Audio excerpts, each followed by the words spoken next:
Moscow. That's the Kremlin. And that's the university.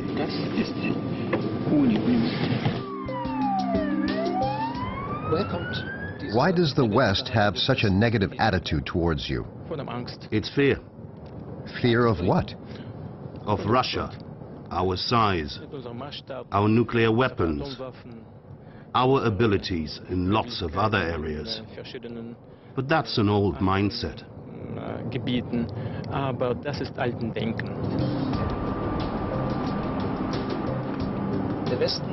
The West has an ultimate demand. Be like the West. Accept the rules of the West. No, I have to be the way my people expect me to be. At the moment, the people have widely different expectations, and some no longer expect anything at all of Vladimir Putin.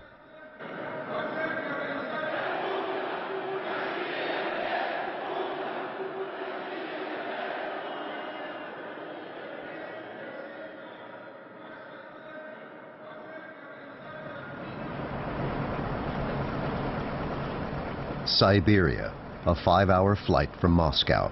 It's minus 37 degrees. Conflicts are still solved in the traditional manner here. The closest small town is an hour away by helicopter.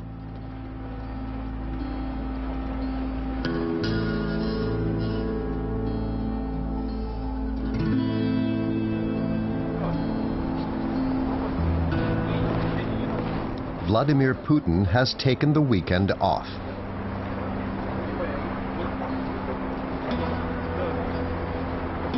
No meetings, no demonstrators, no noisy demands to get off the political stage, to retire.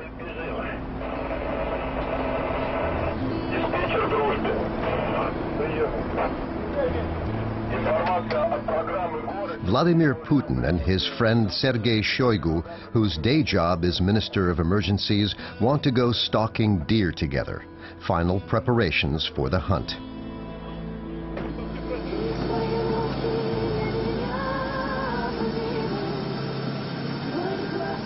The fact that his name is now associated with all things bad in Russia has hit him hard.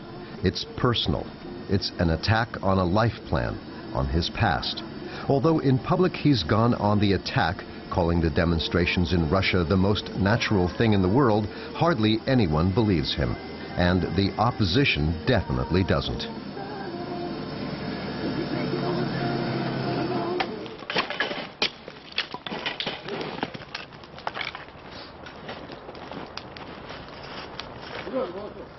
As a result, the weekend hunting party is small.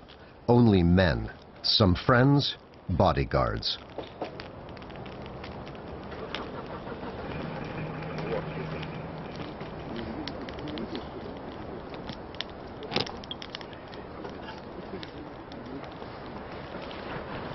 Quiet, detachment, loyalty. That's what he wants here. Vladimir Putin doesn't think he's to blame for anything, at least not on the record. Putin has a law degree.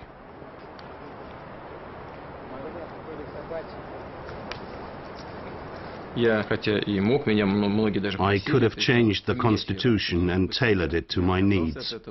Many asked me to do that. I refused. I think there are fundamental values that the country should get used to. Arrival at the party conference which nominated Vladimir Putin to run for president for the third time.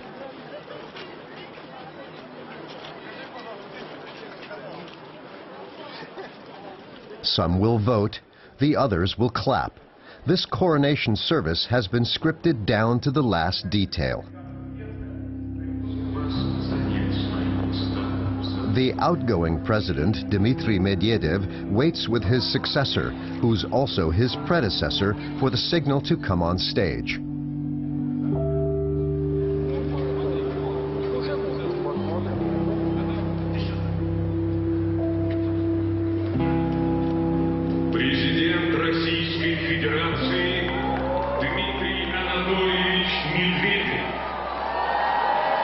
Президент Украины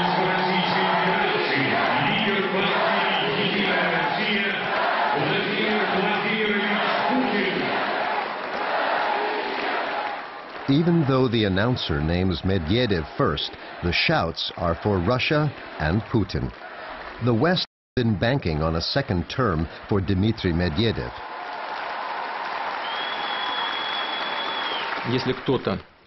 If someone from the West banks on individual politicians in Russia, that's a huge mistake. You shouldn't bank on one person. You should bank on the whole Russian people. Nothing here is left to chance. There's the much-decorated general who only knows one candidate. Dear friends, I ask you to support the candidature of Vladimir Vladimirovich Putin at the presidential elections for the Russian Federation.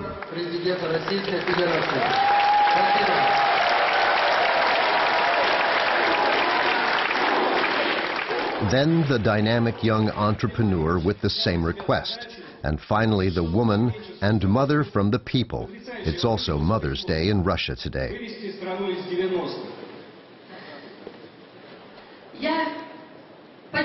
I support the candidacy of Vladimir Vladimirovich Putin for President of Russia because we mothers with lots of children and we mothers of adoptive families are putting our hope in him.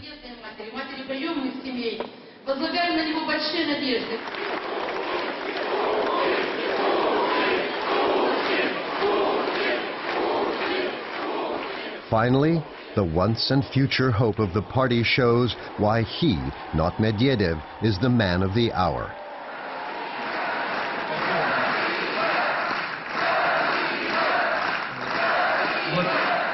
If the people call out Russia and Medvedev and Putin, then that's good. But when they call out Russia, then everyone should be heard. So again, please.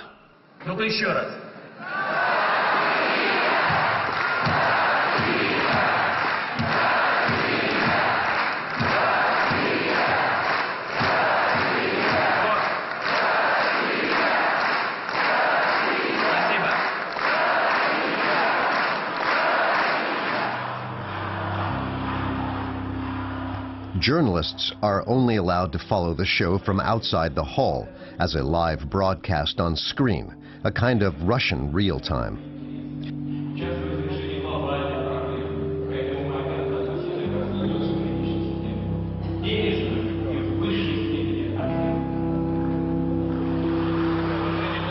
Inside, the national television station needs all the space for the nationwide broadcast, and journalists would only get in the way. The party will confirm the candidate with exactly 100% of the votes.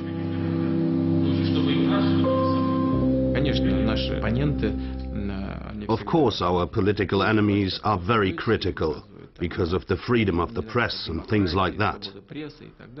But they can do that. They're allowed to speak out publicly and very actively. They can demonstrate. The media work completely normally and aren't interfered with. That confirms that our society has positioned itself in such a manner that it won't go back to the past. With the qualification that so far no other party has been allowed to announce and celebrate the announcement of its candidate live and nationwide on the state television channel. Nobody, not even the opposition, doubts that Vladimir Putin will win, even though weeks later, in March 2012, they won't recognize his official share of the vote, namely 63%. But the competition is beaten. Vladimir Putin is back in the Kremlin. It's business as usual in Moscow. Those with money and connections are in the Bolshoi Theater tonight. The Cathedral of Cultured Society is opening its doors again after a refurbishment lasting 6 years. It's the event in the social calendar.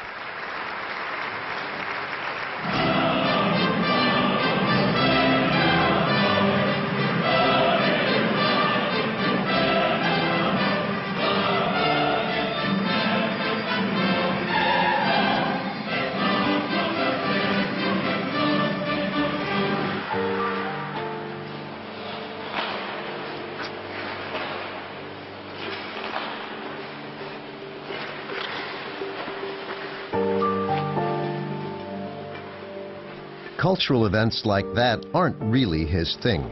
He's more into ice hockey.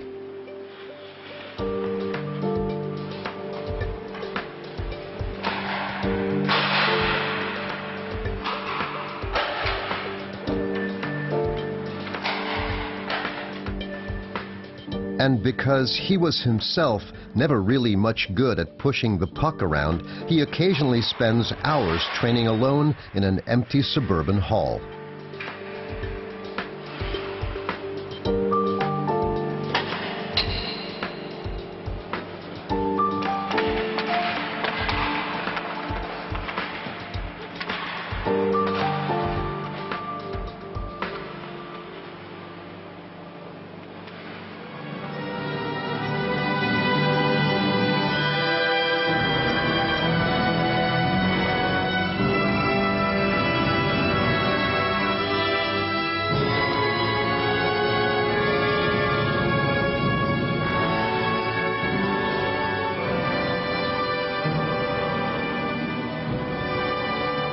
Distancing himself from the nouveau riche and from his predecessor is beneficial for his presidential campaign.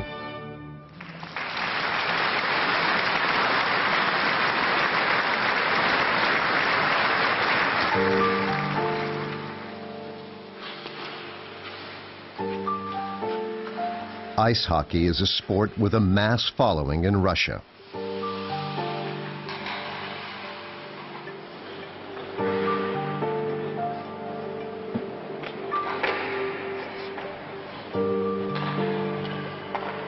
The 2014 Winter Olympics will be held in Sochi. Vladimir Putin will be 62. As president, he could open the games by skating across the glittering ice. It would be useful to be confident on his skates. That's what he's training for, and he'll do it for hours if need be.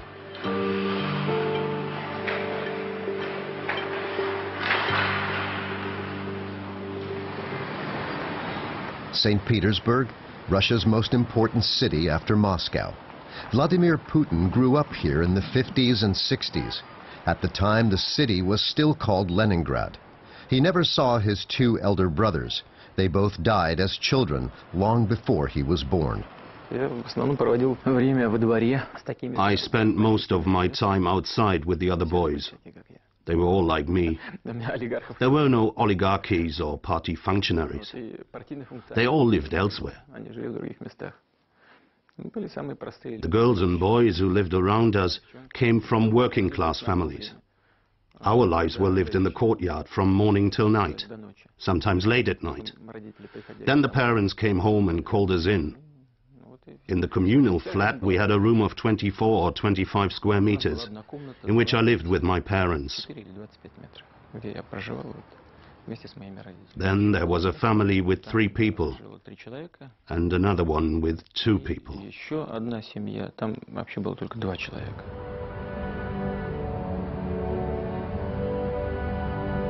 Hardly any other city suffered as much during World War II. For 871 days, German troops besieged St. Petersburg, preventing its inhabitants from getting new supplies. Hundreds of thousands died. Putin's father was seriously wounded as a soldier.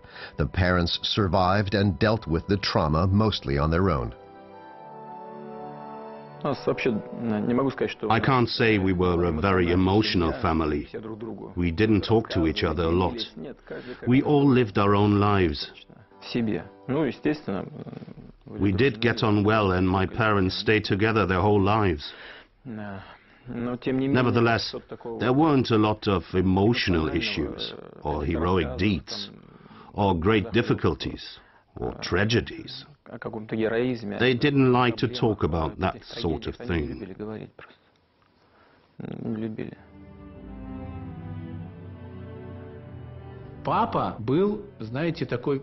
His father was a real working man. He was always ticking Vladimir off about something. Of course, he loved his son, but he was scared of coming across as too lax.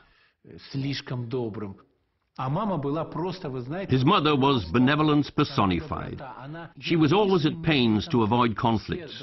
No quarrels, that was the main thing. His father was very different. Working class, simply.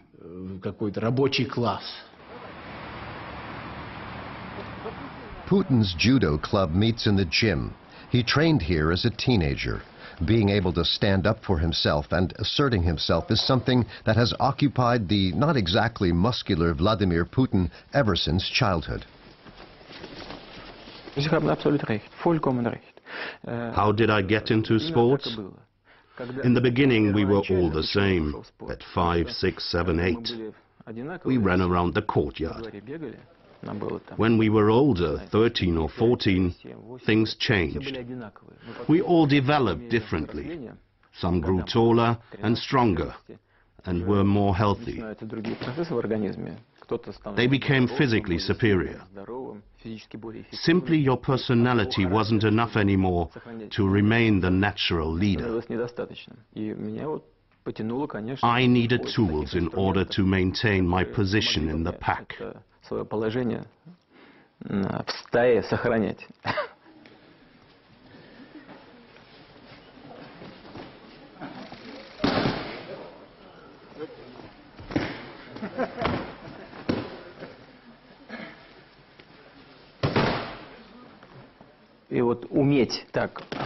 Give your best for victory and the result.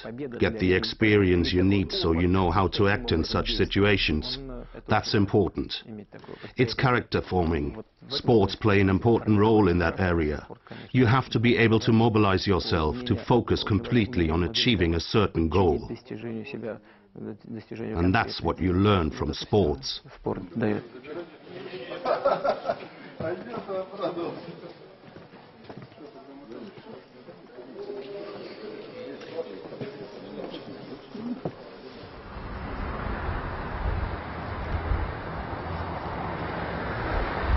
The White House in Moscow is the seat of the Prime Minister, arrival for the cabinet meeting.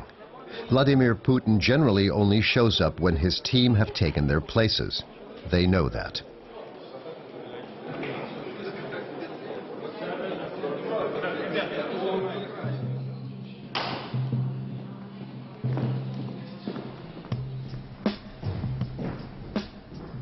Anti-authoritarian child-rearing wasn't an educational concept in Soviet days, and things haven't changed much in modern Russia.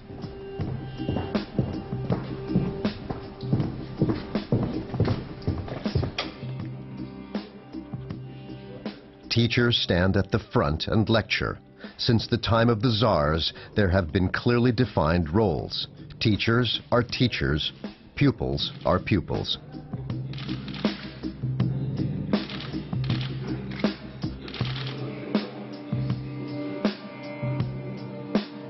But to the annoyance of his advisors, teacher Vladimir Putin isn't a fan of hire and fire. He's very loyal to those he's chosen, so even unpopular ministers stand good chances of surviving. Putin's strength lies in being able to moderate between the interests of the various power centers.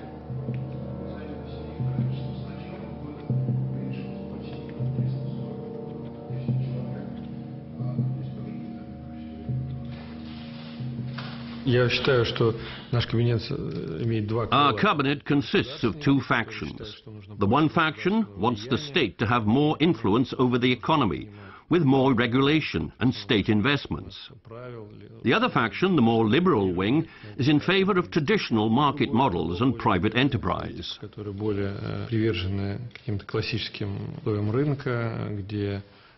This faction wants the government to create transparent rules.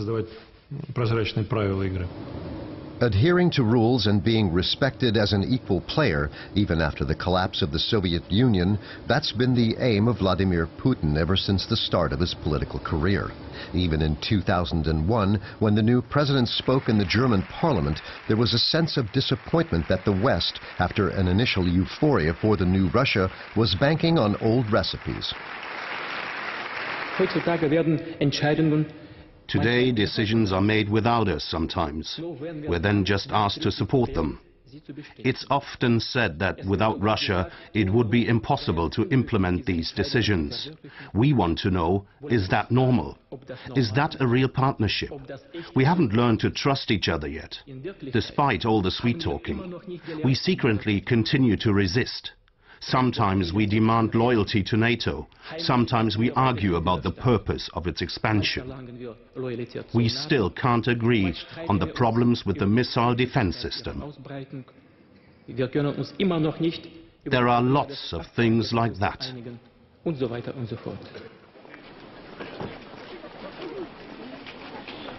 Since NATO has been setting up missiles close to the Russian border, Russia has been making a show of strength and rearming.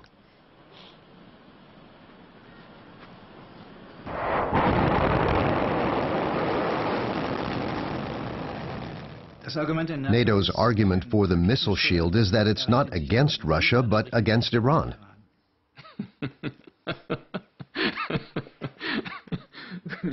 You make me laugh. God bless you. That feels good at the end of the working day. I'll go home in a good mood now. Why are we worried?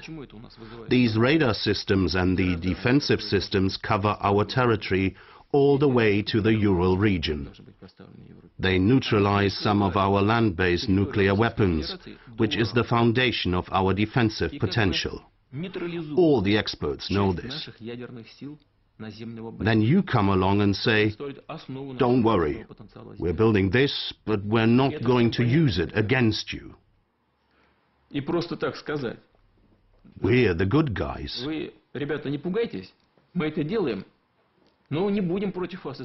Look into our honest eyes. Well, that's not how it works. And that's why I laughed.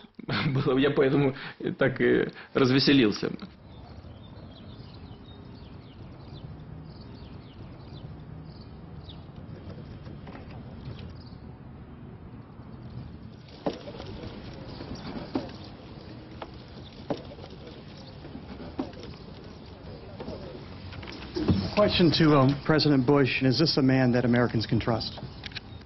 I'll answer the question. I looked the man in the eye. I found him to be very straightforward and trustworthy. We had a very good dialogue. I was able to get a sense of his soul.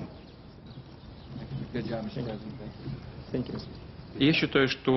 I think he is a decent and sensitive human being. But he was President of the United States and he had to fulfill his duty. He did what he thought was right, as the team of experts around him thought was right. Even so, I think many of his decisions were mistaken. Moscow is celebrating the victory over Nazi Germany.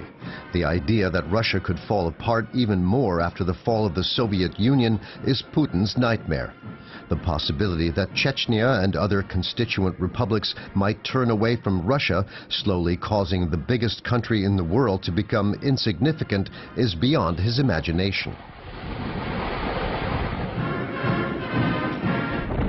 To maintain Russia's size, he's willing to go to war, willing to accept the deaths of thousands of civilians, but also of many Russian soldiers.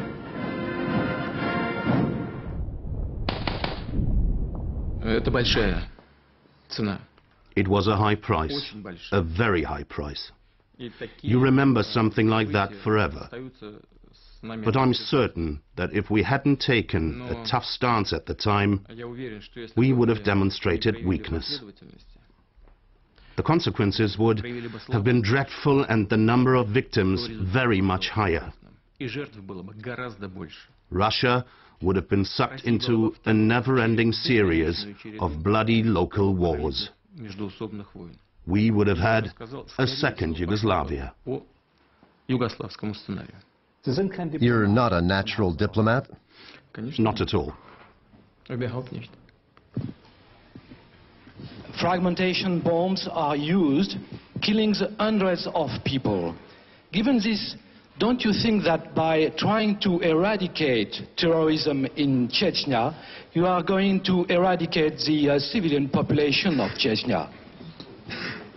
Do you want to become a radical Islamist and have yourself circumcised? I'll invite you to Moscow. We're a multi-faith society and have good experts. I'll instruct someone to circumcise you in such a way that nothing grows back.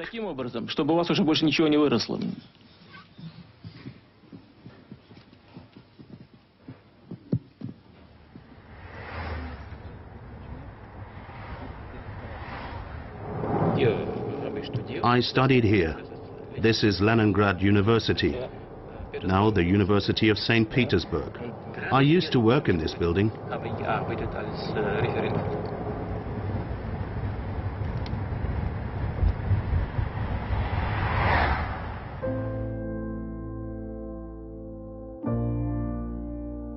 The worker's son dreamed of working for the Foreign Intelligence Service from an early age. He wanted to be part of the mysterious elite, wanted to travel to other countries for his people, his country. That's why he studied law. I knew that the people who worked in intelligence or counterintelligence had to be selfless, as we used to say. They were willing to risk everything in order to achieve the big ideals, even if that meant giving their lives. That was my primary motivation.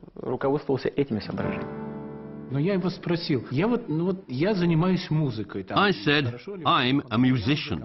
I play the cello and make music and know this field. What do you do in your job?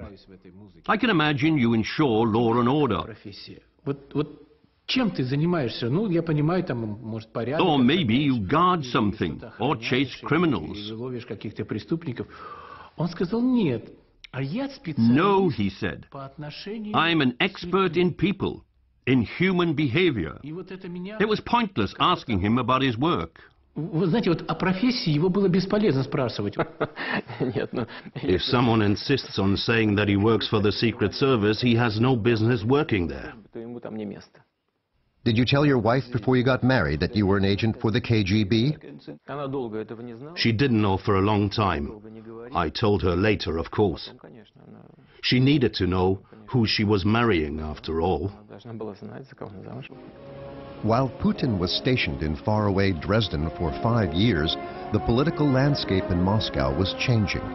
New people were coming to the fore in the aging Politburo. It was the beginning of the end of the Soviet Empire. We didn't really sense what was going on. But then it would be difficult because it was a very closed society. Even for us members of the security apparatus, it was hard to imagine what was going on in the corridors of power. So along came Gorbachev, and there were changes. Perestroika. Not only in Moscow were things changing. In East Germany, the new man, Mikhail Gorbachev, was announcing the new course to the Soviet allies. I believe the only people in danger were those that didn't react to life. Those who had to take up these impulses from society and shape their policies accordingly shouldn't be afraid of difficulties.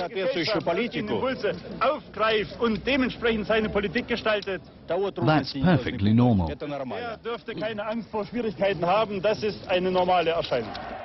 Gorbachev's words meant the beginning of the end for communist East Germany.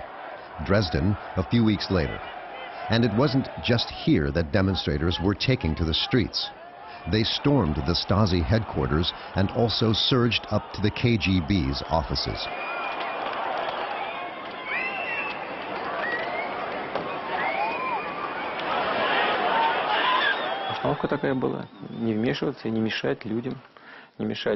Our instructions were as follows: not to intervene and not to prevent the citizens of the GDR from solving their internal problems themselves.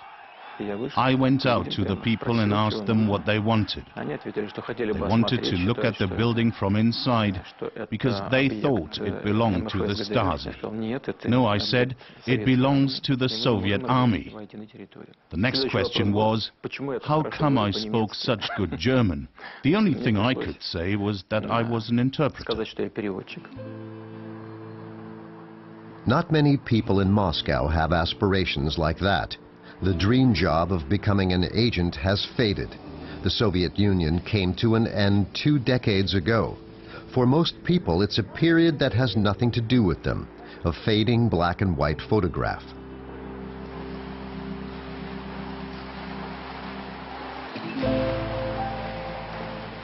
Putin's circumstances have also changed, but he can remember those days anytime he wants to.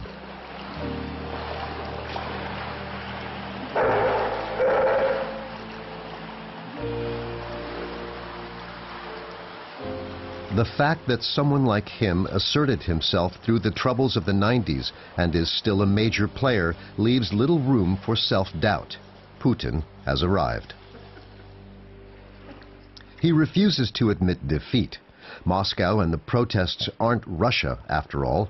The elections are won in the rural regions. Putin knows he'll never be suitable for Facebook.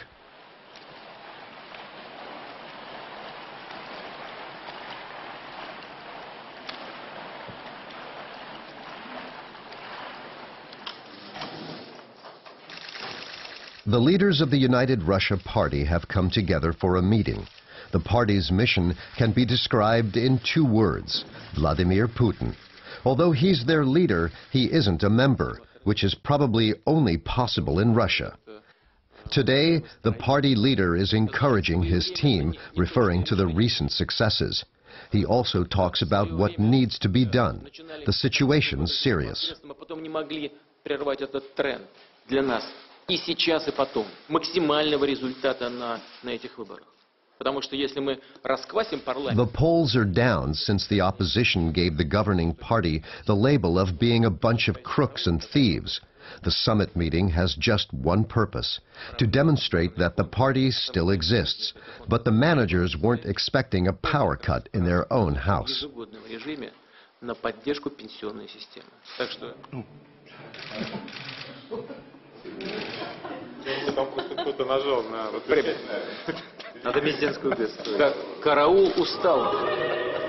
He was Vladimir Putin's biggest supporter, Boris Yeltsin, the combative president with democratic ambitions. Yeltsin took Putin under his wing in the Kremlin after the unemployed local politician Vladimir Putin got an office job there in 1996.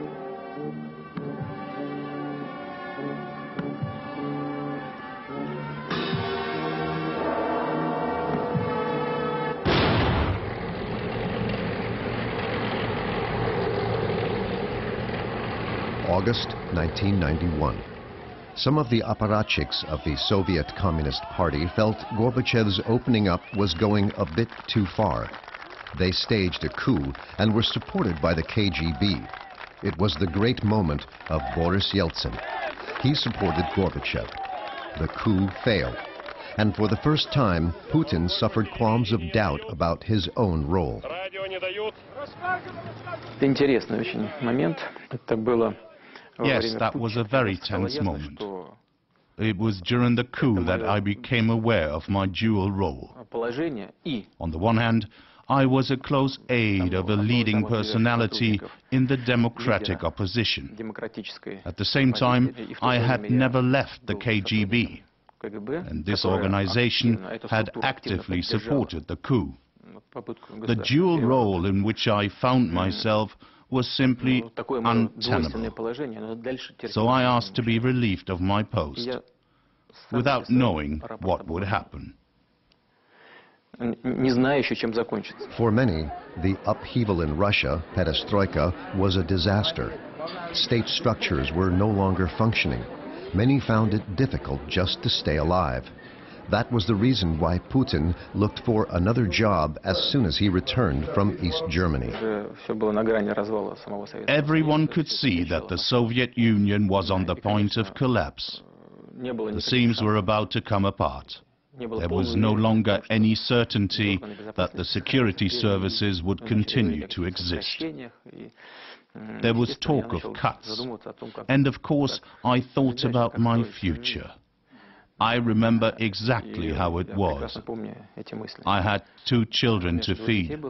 I thought, right, I have a training in a civilian profession. I had studied law.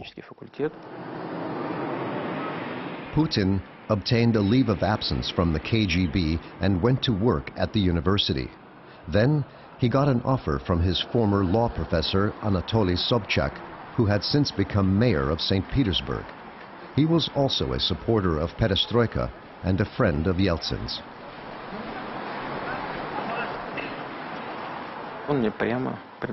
He suggested I join him. I listened to his proposal and said, I'd like to work for you, but it probably won't be possible. I'm not just assistant to the rector of the university, I'm also an officer of the Foreign Intelligence Branch of the KGB. Even so, Putin quickly made a new career for himself. He was soon deputy mayor of St. Petersburg.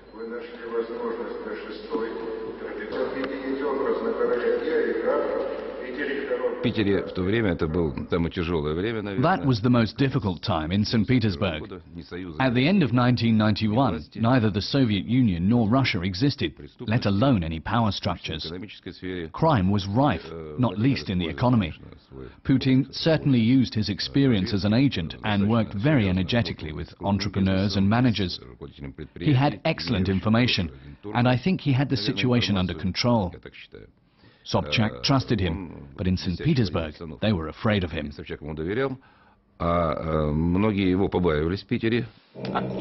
We must react appropriately. If criminals attack us, the police must not hold back. They must be brutal. That's the only way to fight criminals. For every dead policeman, we must shoot 10 criminals. Within the law, of course.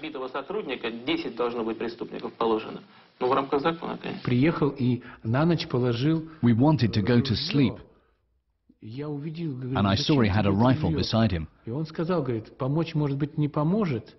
I asked what that was all about. He said, even if it doesn't really help in an emergency, I feel safer. He expected that because of his activities he might be attacked any time, or that criminals might simply kill him. He reacted pragmatically. That's why he obtained this pump gun. In 1996, his mentor Sobchak lost the elections in St. Petersburg, and Putin was out of a job again. This time, he looked for one in the capital, Moscow. On the 1st of August 1996, I started working in the president's office when Yeltsin won the election. I knew that Putin was looking for a job, and I suggested we should both look into the possibility of his working in the president's office. Thanks to his efficiency, Putin quickly rose through the inner circle of power. Yeltsin's administration was shambolic. Putin soon became the head of the Federal Security Service, the secret service he'd quit years earlier in St. Petersburg. There weren't many people in power at the time who were stubborn and who could be tough. The situation was difficult, and that's why Putin was very much in demand. After he became the director of the Federal Security Service, his influence went up enormously. When Putin was made the head of the Federal Security Service, he called me and offered me a job with him. These were the final years of the Yeltsin era. In this meeting, it's important to make plans.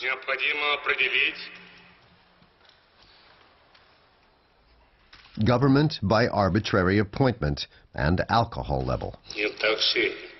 You're not sitting correctly.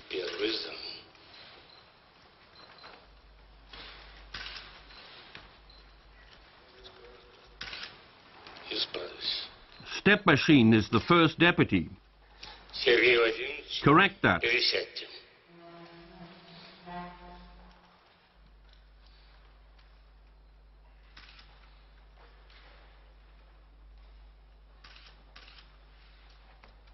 change seats. Sergei Vadimovich Stepashin is the first deputy.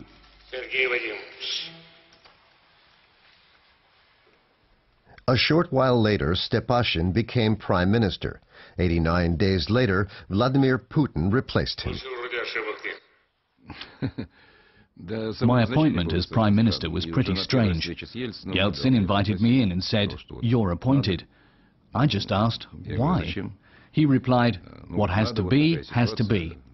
Later, when I'd been in office 3 months, I realized what pressures I was under. Good afternoon. I shan't sit down because I won't be occupying this chair for very long. This morning I spoke to the President. He signed my dismissal notice. He thanked me for my work and fired me. My functions will be taken over by Vladimir Putin, the Secretary of the Security Council and head of the FSB. Even before the job was offered to me, President Yeltsin summoned me to the Kremlin. He told me that he considered me a potential prime minister and that later he would propose me for the post of Russian president. That all came rather unexpectedly, and I said I wasn't sure I was intended for this job or this destiny. He didn't try to persuade me, but just said, "We'll come back to that. Think it over." Later he did come back to it, and I agreed.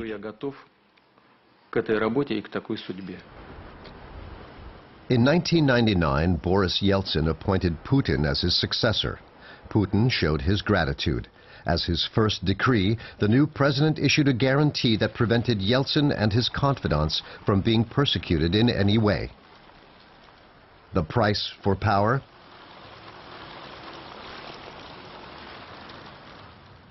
Ask Putin yourself. It's normal.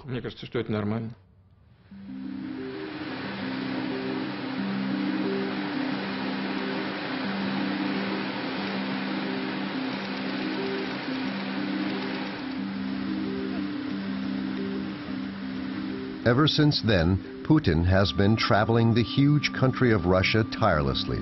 He flies through the 9 time zones to personally make sure everything is as it should be, if necessary.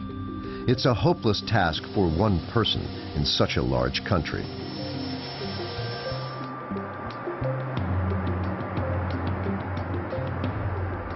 He likes to stick to his own rule of not letting on if a situation is difficult.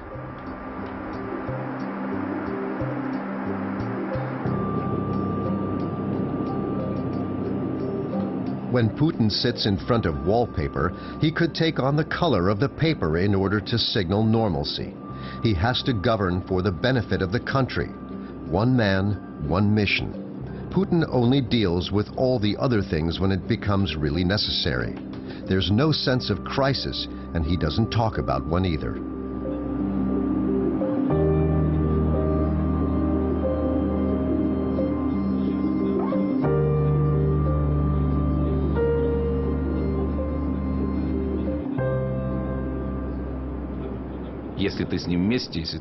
If you're friends with him and you're cooperative, if you're reliable, then he'll never disappoint you. That's a very important quality in life.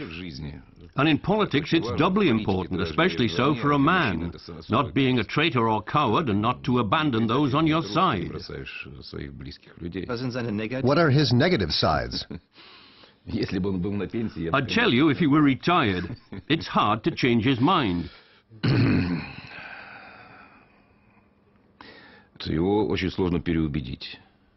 He wouldn't ever forgive someone who betrayed him, lied to him, or insulted him.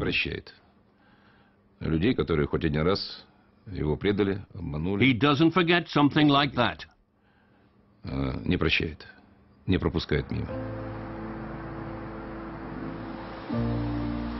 It was the struggles of the 90s that shaped Putin, when the state went bankrupt and a few super-rich plundered the country in a Wild West fashion. The situation was very difficult at the time, and the oligarchs you talked about had the absolute say. But that wasn't everything. The state was so weak, and so were its institutions. When I came to Moscow, that became even clearer. That triggered resistance in me. I just wanted to create order.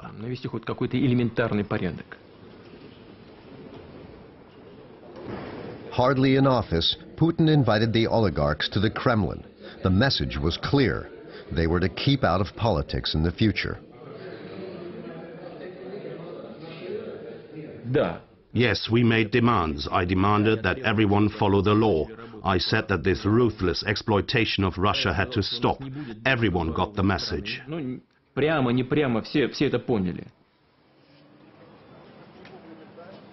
Mikhail Khodorkovsky had his own plans. The billionaire had become one of the richest men in Russia in just a few years through dodgy deals and the best government connections. He declared war on the new president and gave financial support to the opposition. He banked on the West. He wanted to sell his oil company, Yukos, the #2 in the country, to an American oil company. He accused the Kremlin of corruption. Putin responded by accusing him of tax evasion. It was a battle about who had the power.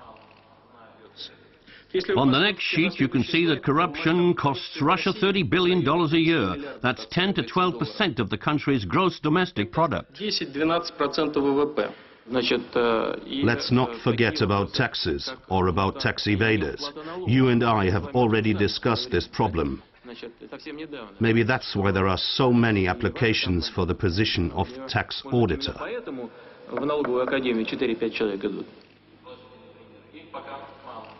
Months later, Mikhail Khodorkovsky was arrested for tax evasion and sentenced to 8 years in prison. His lawyers went all the way to the European Court of Justice.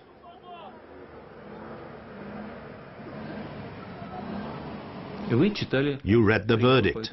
There's an item in the ruling of the European Court where it says in black and white, the European Court of Justice wasn't able to detect any political motivation in the Khodorkovsky case.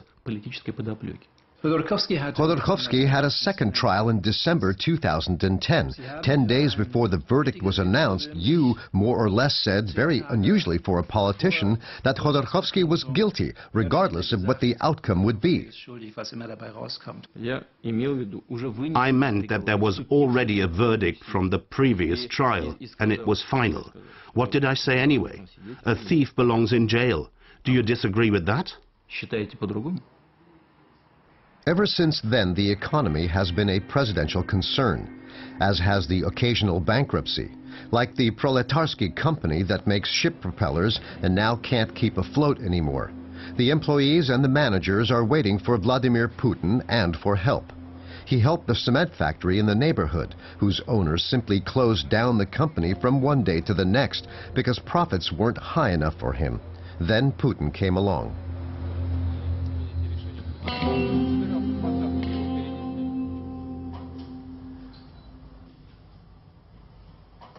When I said I was coming, they were all jumping around like cockroaches. They took all of these people hostage with their ambition, their incompetence, and their pure greed. This is about thousands of people's lives. It's completely unacceptable.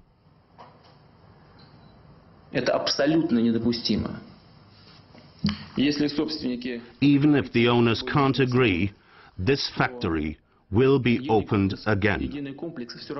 Either way, we'll do it without them. Has everyone signed the agreement? Deripaska, have you signed?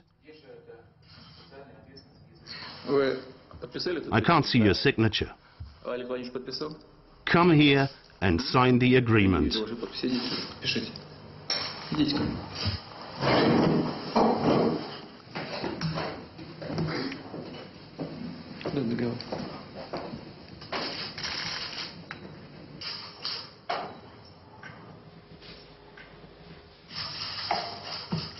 Give me back my pen.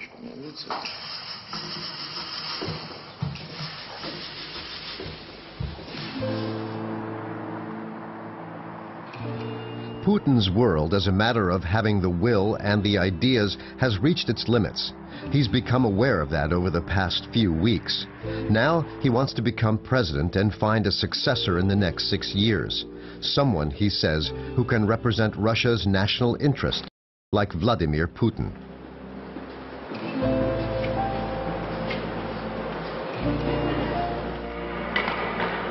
But he won't make the rules on his own anymore. His opponents won't tread softly anymore. The climate has changed.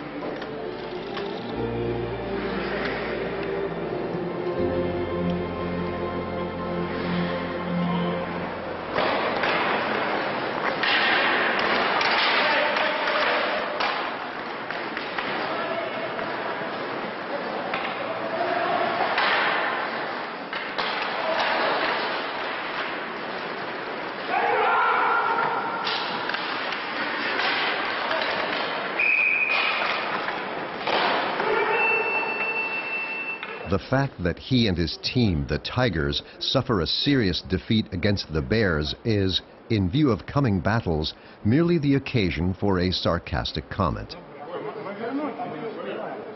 Gentlemen, in light of the victory of the Bears, I invite you to a beer. The tournament is over after all.